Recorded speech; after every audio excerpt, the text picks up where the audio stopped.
في خطوة تؤكد متانة التعاون الأمني والقضائي بين المغرب وفرنسا، أعلنت السلطات المغربية اليوم الأربعاء عن توقيف مواطن يحمل الجنسيتين المغربية والفرنسية بمدينة طنجة، وذلك للاشتباه في تورطه في قضايا خطيرة تتعلق بجرائم اختطاف مقرونة بالابتزاز وطلب فدية تستهدف متداولي العملات الرقمية المشفرة، إضافة إلى تبييض الأموال في إطار شبكة دولية للجريمة المنظمة تنشط على التراب الفرنسي.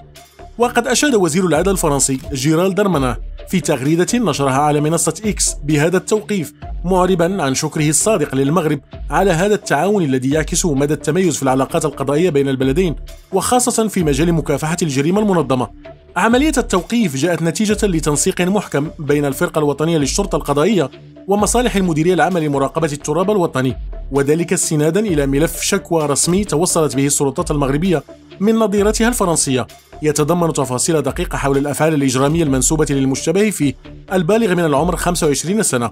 ووفق بلاغ صادر عن المديرية العامة للأمن الوطني، فإن المشتبه فيه كان موضوع مذكرة توقيف دولية صادرة عن السلطات القضائية الفرنسية على خلفية اتهامه بتنفيذ عمليات اختطاف وابتزاز لضحايا من متداولي العملات المشفرة، إلى جانب مشاركته في عملية تبييض أموال ناتجة عن أنشطة غير قانونية. وخلال عملية التفتيش تم ضبط مجموعة من الأسلحة البيضاء بأحجام مختلفة، من بينها سيوف، بالإضافة إلى عدد كبير من الهواتف وأجهزة الاتصال التي تخضع حاليا لخبرة تقنية لتحليل محتواها الرقمي.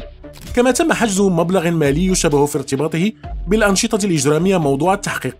المشتبه فيه وضع تحت تدبير الحراسة النظرية في انتظار تعميق البحث القضائي بإشراف النيابة العامة المختصة وفقا لمقتضيات التشريع المغربي بالنظر إلى حمله الجنسية المغربية. ويأتي هذا الإنجاز في إطار الجهود المكثفة التي تبذلها الأجهزة الأمنية المغربية، وعلى رأسها المديرية العامة للأمن الوطني والمديرية العامة لمراقبة التراب الوطني، من أجل التصدي لظاهرة الجريمة المنظمة العابرة للحدود وتضييق الخناق على الفاعلين فيها بحرمانهم من أي ملاذ آمن أو مصادر تمويل لأنشطتهم.